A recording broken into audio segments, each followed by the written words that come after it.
Scorpio গাড়ি ছিল সাদা কালার। এবং তাদের অবস্থানটা কোন জায়গায় ছিল? গাড়ির আসলে ড্রাইভারের সিটে কেউ ছিল নাকি গাড়ির পেছনে? না, গাড়ির আমি যখন গিয়েছি ক্রাইম সিন ইনভেস্টিগেশনে, ওখানে ঠিক পাশে, গাড়ির ঠিক পাশে লাশগুলো বের করে রাখা ছিল। বয়স কেমন হবে? বয়স 40+ দুইজনেরই। কোনো আঘাতের চিহ্ন? আঘাতের চিহ্ন আসলে বলতে কি ভাই, লাশ ডিকম্পোজ হওয়া শুরু করছে। আঘাতের চিহ্ন ওইভাবে আইডেন্টিফাই করা যাচ্ছে না। মুখ বিকৃত হয়ে গেছে, আরেকজনের হচ্ছে পেট অস্বাভাবিকভাবে ফুলে গেছে। এবং আমরা যেটি শুনছিলাম এই হাসপাতালে তাদের কোনো স্বজনরা ভর্তি আছে এমন শুনছি, এটা কি আসলে বাস্তব? বাস্তব বলতে হচ্ছে তারা রেগুলারই হচ্ছে আপনাদের এইখানে তারা রোগী আনা নেওয়া করেন।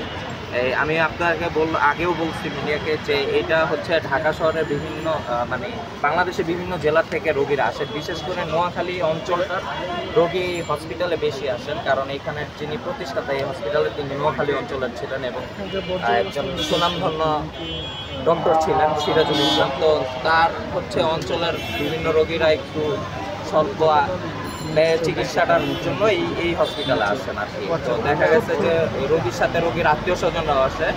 তো